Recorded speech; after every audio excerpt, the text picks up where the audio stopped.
topic is functions. In previous lectures, we have discussed about relation. Today we will discuss about function. So definition of function is let A and B are two non-empty sets. Means हमारे पास A और B दो non-empty sets होने चाहिए. Then a function f from A to B. This notation is denoted by A to B. Is defined as fx equal to y. Means हमारे पास दो set है, एक set x है and second set y है. दोनों non empty set है, means यहाँ पर कुछ ना कुछ एलिमेंट्स होने चाहिए.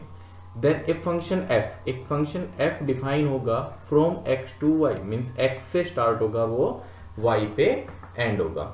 We can define function as a machine. ठीक है, हम उसको एक मशीन बता सकते हैं जहां पर एक साइड से इनपुट होती है. हमने यहां से एक एलिमेंट को इनपुट किया, यहां फंक्शन वर्क करेगा एंड देन वो यहां पर आउटपुट देता है.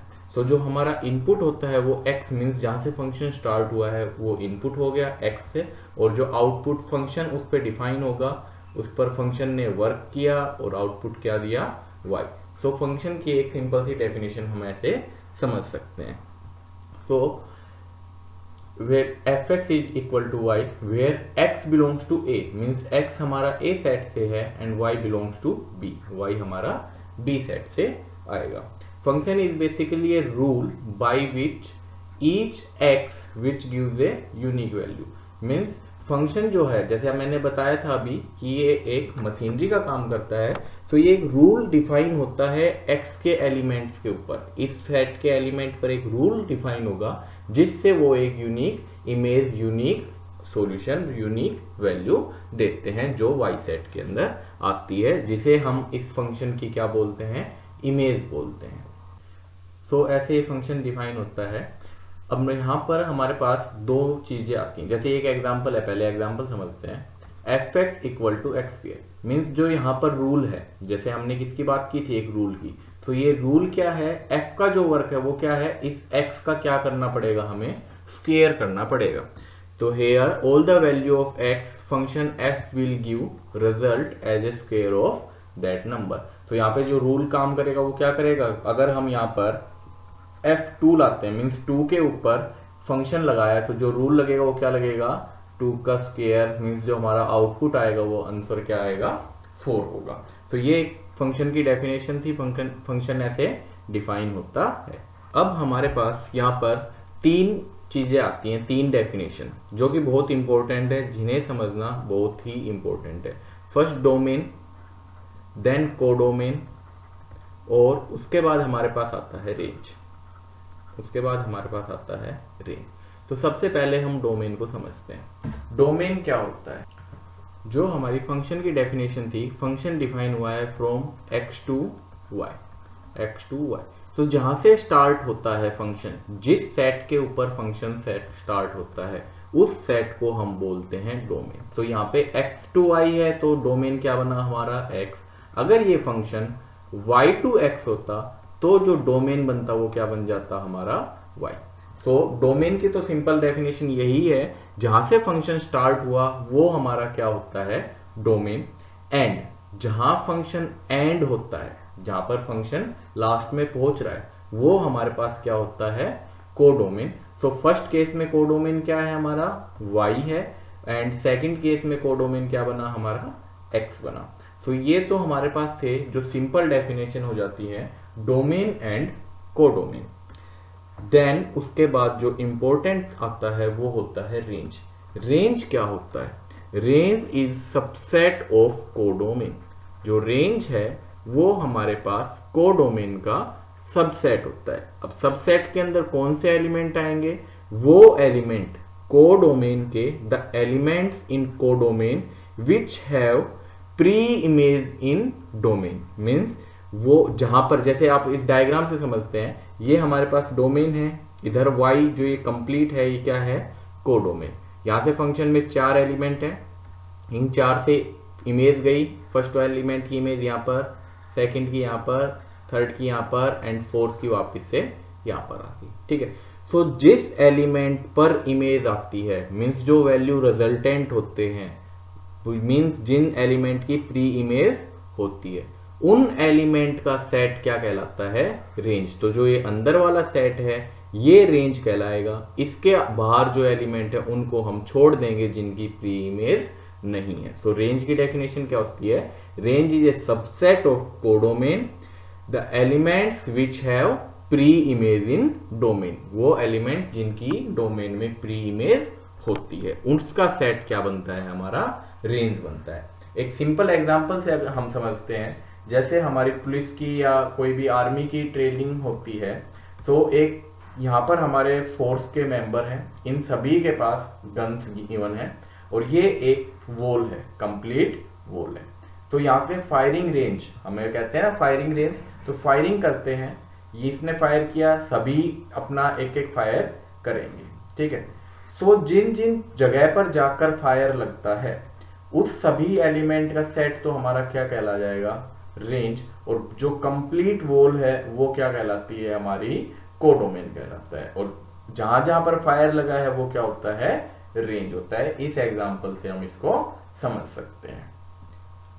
सो अभी इस स्लाइड के अंदर हमने सब यही चीजें बताई हुई हैं कि कोडोमेन क्या होता है, डोमेन क्या होता है और रेंज क्या होती है। सो एग्जांपल से समझाने की कोशिश की है। डोमेन के अंदर कौन से एलिमेंट आ रहे हैं? 1 2 3 4। कोडोमेन के अंदर कौन से एलिमेंट आ रहे हैं? A B C and D। Means सभी एलिमेंट आएंगे कोडोमेन के अंदर। बट जब हम रेंज की बात करते हैं तो रेंज में सिर्फ वही एलिमेंट लेने हैं जिनकी क्या है? Pre image. और प्री इमेज सिर्फ किसकी है? A B and D। So A B and D का जो सेट बनेगा वो क्या बनेगा? रेंज। और हम यहां से देख सकते हैं जो रेंज है वो क्या है? सबसेट ऑफ कोडोमेन है। Next we have necessary condition for a function. एक फंक्शन को डिफाइन करने के लिए हमारी नेसेसरी कंडीशन क्या होनी चाहिए? तो नेसेसरी कंडीशन के अंदर आता है, जैसे मैंने अभी पहले एग्जांपल दिया था पुलिस रेंज वाला, पुलिस फोर्स वाला। तो यहाँ पे वही एग्जांपल से एक बार समझते हैं। ये हमने माने यहाँ पर हमारे पास टोटल 6 पुलिस मेंबर्स हैं, इनको फायर करने के लिए बोला गया है।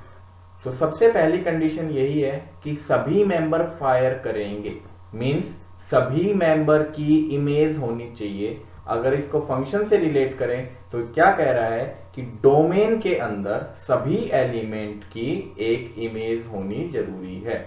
The necessary condition that a function should satisfy is every element of domain must have its image, कि सभी की इमेज होनी जरूरी है।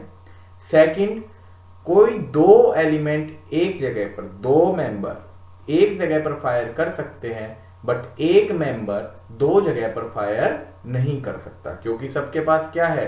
एक एक ही बुलेट है, तो वो सिर्फ एक फायर करेगा। तो एक एलिमेंट की दो इमेज नहीं होनी चाहिए। तो यहाँ पे ये क्या कह रहा है? ओनली इमेज, कि सिर्फ एक ही इमेज। हाँ, ये हो सकता है दो एलिमेंट की सेम इमेज आ जाए, बट एक एलिमेंट की दो इमेज नहीं हो सकती। सो इस एग्जांपल से हम समझ सकते हैं कि जो हमारी नेसेसरी कंडीशंस क्या होती हैं। जो डायग्राम गिवन है उसमें फर्स्ट वाला फंक्शन डिफाइन नहीं होगा क्योंकि लास्ट वाले एलिमेंट की कोई भी इमेज नहीं है। सेकंड वाला भी डिफाइन नहीं होगा क्योंकि इसमें सेकंड की दो इमेज फॉर्म हो गई, तो ये भी हमारा फंक्शन डिफाइन नहीं होगा। बट लास्ट में डिफाइन हो सकता है। कोडोमेन में कोई एलिमेंट रह सकता है, कोई दिक्कत नहीं, क्योंकि वो रेंज से बाहर हो गया, ठीक है ना। और यहां पर दो एलिमेंट की एक इमेज आ रही है, कोई बात नहीं, सेटिस्फाई है। सो लास्ट वाला फंक्शन बनेगा, बट ये दोनों हमारे फंक्शन नहीं बनेंगे। ये हमारी फंक्शन की नेसेसरी कंडीशन थी। आई होप आपको एग्जाम्पल से ये अच्छे से समझ में आया हो। Next we have types of function. अब जैसा कि अभी हमने बताया कि एलिमेंट्स की इमेज कोडोमेन और डोमेन के ऊपर, इमेज के ऊपर हम फंक्शन को डिफरेंट टाइप में डिवाइड कर सकते हैं। सो फंक्शन डोमेन की साइड से भी दो टाइप में डिवाइड होता है और कोडोमेन की साइड से भी वो दो टाइप में डिवाइड होता है। फर्स्ट हम डोमेन से बात करते हैं कि डोमेन की side function 1 1 and many one, दो टाइप्स होते हैं, 1 1 एंड मैनी वन। 1 1 फंक्शन का क्या मतलब होता है? 1 1 का मतलब है हमारे पास कि every element of domain have it's unique image, means सभी एलिमेंट की यूनिक इमेज होनी चाहिए, किसी की भी दो एलिमेंट की इमेज सेम नहीं होना चाहिए. So if every element has its unique image means one element have one image, only unique image. So function हमारा कैसा होता है, 1 1 होता है. If two or more element have same image, अगर दो या दो से ज्यादा एलिमेंट की इमेज क्या आ जाती है हमारे पास, सेम आ जाती है, मीन्स दो पुलिस वाले एक जगह पर फायर कर देते हैं, तो वो क्या होता है, एक को कितना ने मारा, मैनी ने, means many one. So many elements have one image, so this is many one function. तो डोमेन की साइड से हमारे पास फंक्शन दो टाइप के होते हैं, 1 1 if every element has its unique image and many one if two or more element have same image. Now codomain, codomain की side से फंक्शन कितने टाइप के होते हैं, first is onto and second is into. First is onto and second है into. मतलब क्या होता है, ऑन टू से मतलब क्या है, अब दो कोडोमेन में एलिमेंट का, कोडोमेन के अंदर दो कंडीशन क्या बन सकती हैं कि या तो सभी एलिमेंट की प्री इमेज होगी, either every element has pre image, और एक या एक से ज्यादा छूट सकते हैं जिनकी प्री इमेज ना हो, जैसे कि यहां पर है इस एलिमेंट की प्री इमेज नहीं है और यहां पर इन दोनों एलिमेंट की प्री इमेज है. So if every element in codomain has pre image, मतलब सबकी प्री इमेज हो, तो उस फंक्शन को हम कहते हैं ऑन टू फंक्शन. और अगर हमारे पास कोई एक एलिमेंट या एक से ज्यादा ऐसा मिल जाता है जिसकी प्री इमेज नहीं होती, तो वो कैसा बन जाता है हमारा इनटू फंक्शन. सो यहाँ पर हम समझ सकते हैं वही डेफिनेशन है इनटू फंक्शन की, late f be a function then it is called into if at least one element in codomain. Codomain में कम से कम एक एलिमेंट ऐसा मिले जिसकी प्री इमेज नहीं होगी, तो उस फंक्शन को हम क्या कहते हैं, इनटू फंक्शन. अब ये कुछ फंक्शन के बारे टाइप में एक कंडीशंस हैं, जैसे अगर कोई फंक्शन 1 1 होगा तो 1 1 की कंडीशन क्या थी, every element must have it's unique image, means codomain के अंदर, मीन्स डोमेन में मान लो हमारे पास 8 एलिमेंट हैं, तो अगर सभी 8 एलिमेंट की यूनिक इमेज होनी चाहिए, तो कोडोमेन में कम से कम कितने एलिमेंट होने चाहिए, 8 से ज्यादा भी हो सकते हैं. तो यही कंडीशन है कि 1 1 जो फंक्शन होगा, तो उसमें जो डोमेन होता है, cardinality of domain is less than और इक्वल टू कोडोमेन. और ऑन टू फंक्शन में क्या कहता है कि सभी एलिमेंट की प्री इमेज होनी चाहिए, तो हो सकता है सबकी यूनिक प्री इमेज हो या दो एलिमेंट आ जाए, दो प्री इमेज हो. सो इसमें क्या है, जो डोमेन होता है वो क्या हो जाता है हमारे पास, ग्रेटर देन कोडोमेन.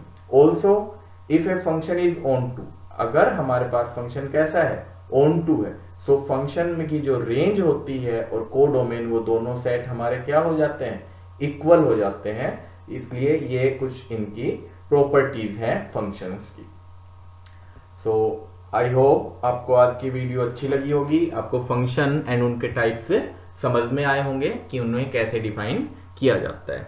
अगर आपको आज का लेक्चर अच्छा लगा तो प्लीज अपने क्लासमेट्स एंड फ्रेंड्स के साथ जरूर शेयर करें.